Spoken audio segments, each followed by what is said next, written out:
आज हम आप लोगों को कक्षा 10 की विज्ञान पढ़ाने जा रहे हैं, जिसमें आप लोगों के जो बायोलॉजी वाले टॉपिक हैं, चैप्टर हैं, उनको हम पढ़ाएंगे और जो पर्यावरण वाले टॉपिक हैं उनको भी हम पढ़ाएंगे।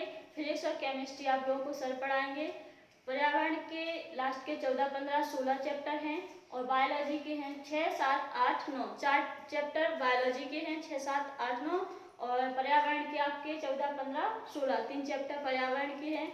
तो आप लोग को सबसे पहला बायोलॉजी का जो चैप्टर है विज्ञान में चैप्टर अध्याय है 6वां अध्याय, तो उसका नाम है जैव विक्रम।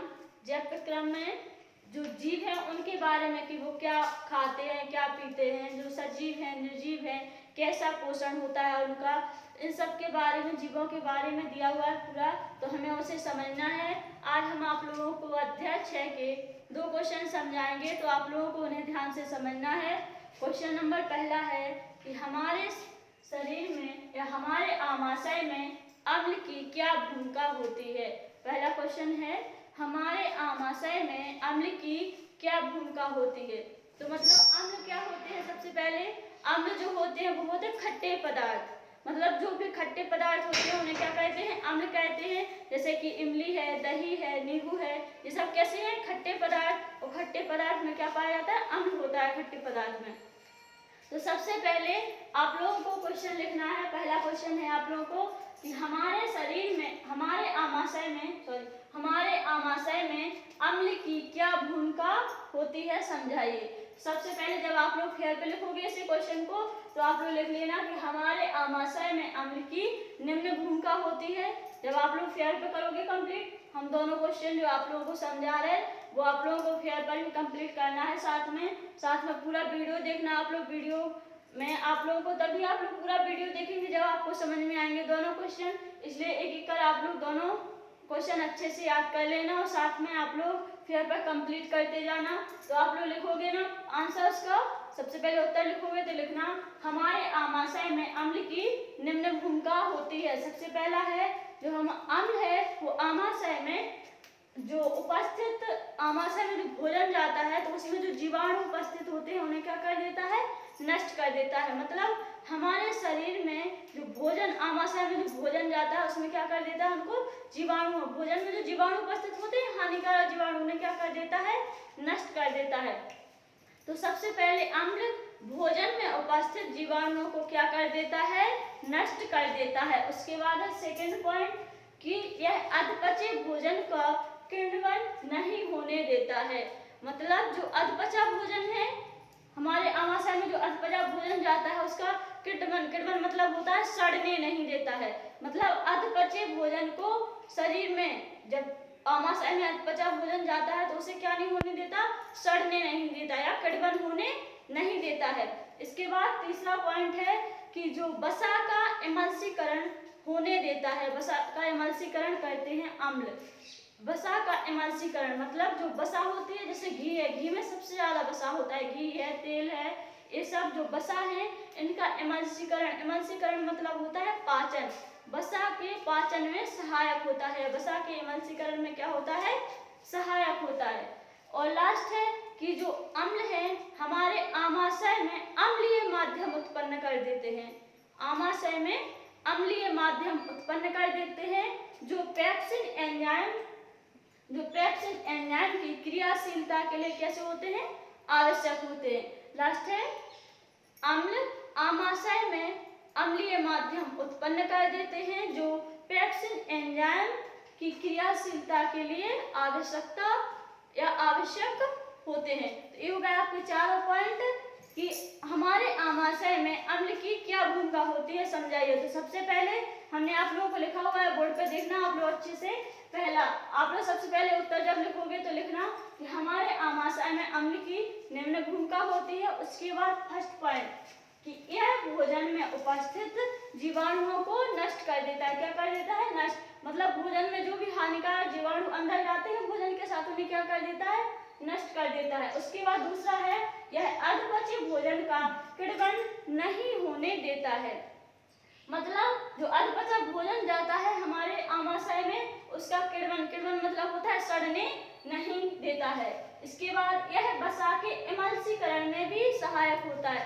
जो वसा वाले पदार्थ होते हैं, वसा वाले भोजन होते हैं, उनको पचने में थोड़ा टाइम लगता है, मतलब देरी से पचते हैं, इसलिए वो पचने में कैसे होते हैं, सहायक करता है अम्ल।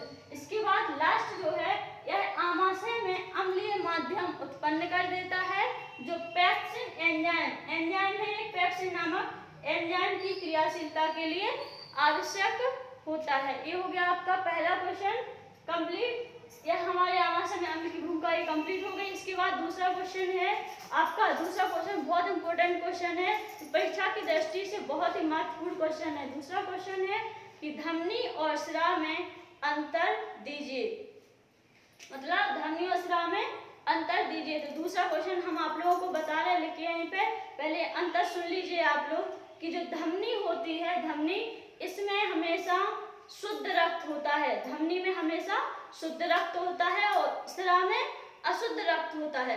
तो धमनी और स्राव में सबसे पहले धमनी में देखो आप लोग कि धमनियां जो शुद्ध रक्त को हृदय से लेकर सभी अंगों, हृदय से लेकर शरीर के सभी अंगों में पहुंचाते हैं धमनी, और सिरा जो होता है, सिरा सभी अंगों से अशुद्ध रक्त लेकर हृदय तक लाते हैं।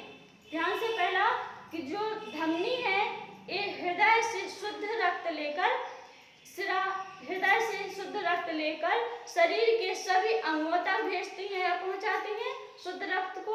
और जो सिराएं होती हैं ये शरीर के सभी अंगों से अशुद्ध रक्त लेकर हृदय तक पहुंचाती हैं। पहला हो गया।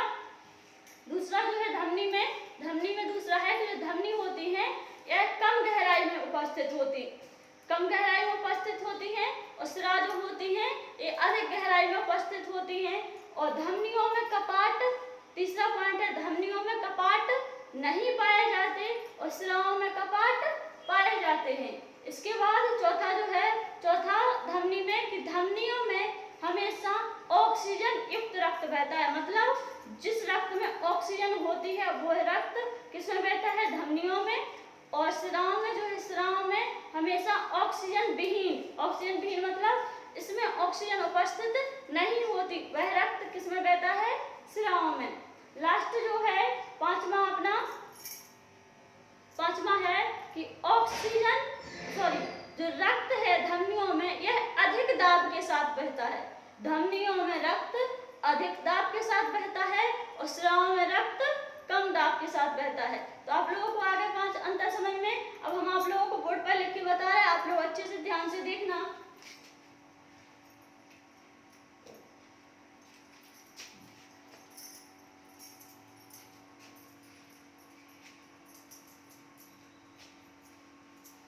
दूसरा क्वेश्चन है आप लोगों का,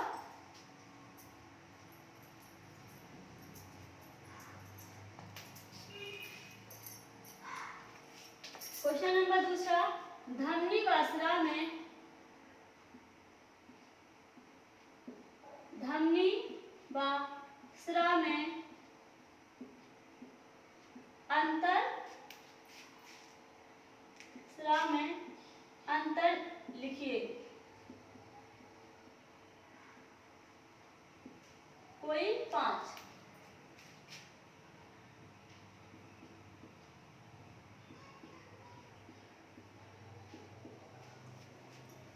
तो सबसे पहले जब आप लोग इसका आंसर लिखोगे तो सबसे पहले लिखना कि धमनी व सिरा में अंतर निम्न है या निम्नलिखित है, ठीक है। उसके बाद सबसे पहले आप लोग 2 कॉलम बनाना, पहले धमनी,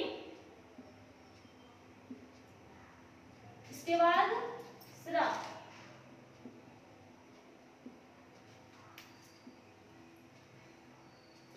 तो धमनी में सबसे पहला अंतर बताया हमने आप लोगों को कि धमनियां शुद्ध रक्त को, सबसे पहला कि धमनियां शुद्ध रक्त को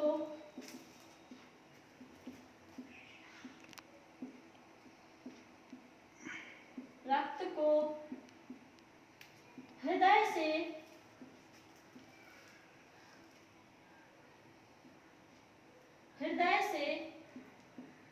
शरीर के, धमनियां शुद्ध रक्त को हृदय से शरीर के विभिन्न भागों तक पहुंचाती हैं,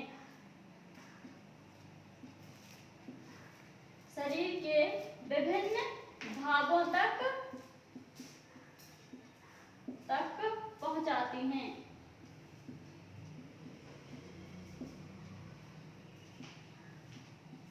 ये हो गया आपका ध्वनि में पहला अंतर। इसके बाद है स्राव में। स्राव में पहला अंतर है सिराएं अशुद्ध रक्त को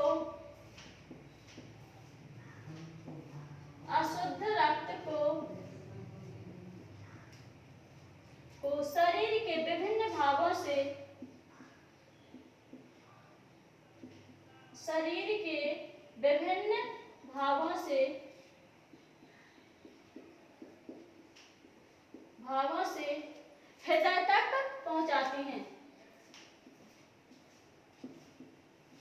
हृदय तक पहुंचाती हैं।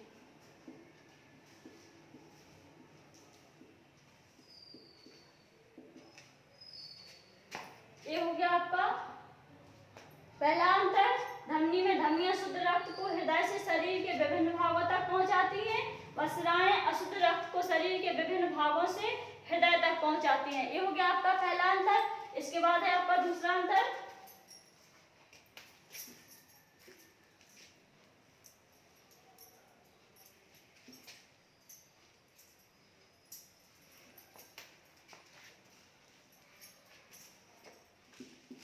दूसरा अंतर है धमनियों में ये त्वचा के नीचे गहराई में स्थित होती हैं। ये त्वचा के नीचे गहराई में स्थित होती हैं।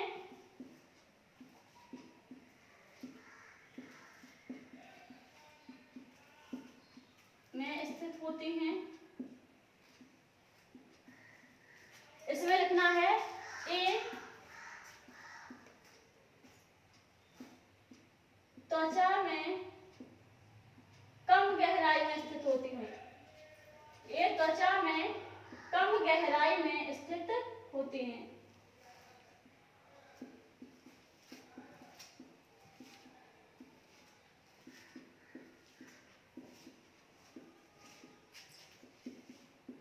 ये हो गया धमनी और स्राव में दूसरा अंतर। ये त्वचा के नीचे गहराई में स्थित होती है लेकिन ये कम गहराई में स्थित होती है। इसके बाद है तीसरा, धमनियों में कपाट नहीं पाए जाते और स्राव में कपाट पाए जाते हैं।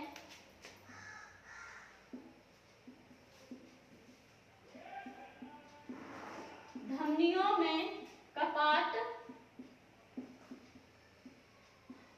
नहीं पाए जाते हैं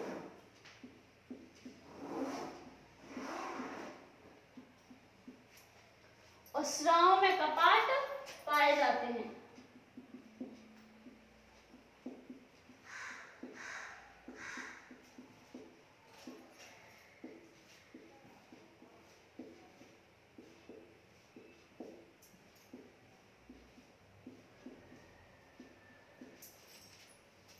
यह तीसरा, धमनियों में कपाट नहीं पाए जाते हैं जबकि स्राव में कपाट पाए जाते हैं। तो तीन हो गए। पहला अशुद्ध रक्त, धमनियों में शुद्ध रक्त, स्राव में अशुद्ध रक्त। ये त्वचा के नीचे गहराई में स्थित, त्वचा के कम गहराई में स्थित, इनमें कपाट नहीं पाए जाते और इनमें कपाट पाए जाते। इसके बाद है चौथा,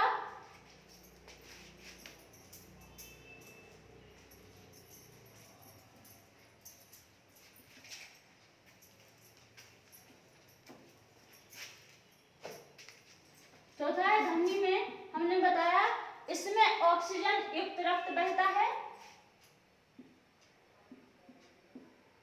इनमें ऑक्सीजन युक्त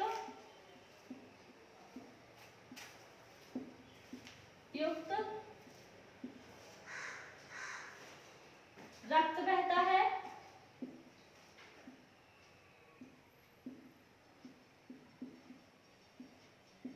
जबकि स्राव में ऑक्सीजन विहीन रक्त बहता है। इनमें ऑक्सीजन विहीन रक्त बहता है।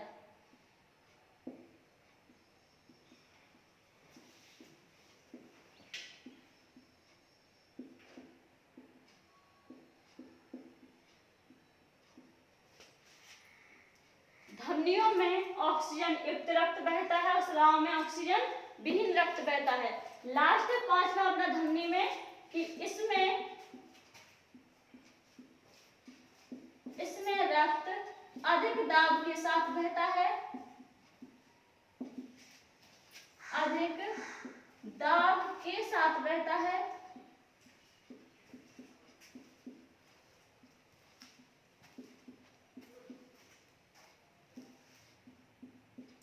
और स्राव में कम दाब के साथ बहता है। इसमें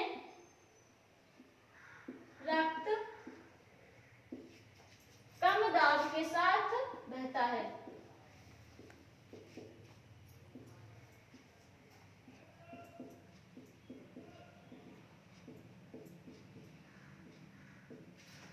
ये हुआ आपके 5 अंतर। इनमें ऑक्सीजन युक्त रक्त बहता है, इनमें ऑक्सीजन विहीन रक्त बहता है, इनमें रक्त अधिक दाब के साथ बहता है, इसमें रक्त कम दाब के साथ बहता है। ये हो गया आपके धमनी स्राव में 5 अंतर।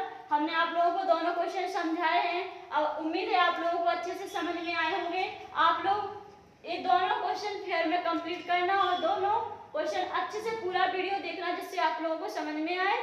अब इसके बाद नेक्स्ट क्वेश्चन अध्याय 6 का नेक्स्ट क्वेश्चन नंबर 3 हम आप लोगों को नेक्स्ट वीडियो में बताएंगे। Thank you. अगर आप लोगों को ये वीडियो पसंद आया हो तो इस वीडियो को लाइक करें, शेयर करें और चैनल को सब्सक्राइब जरूर करें। धन्यवाद।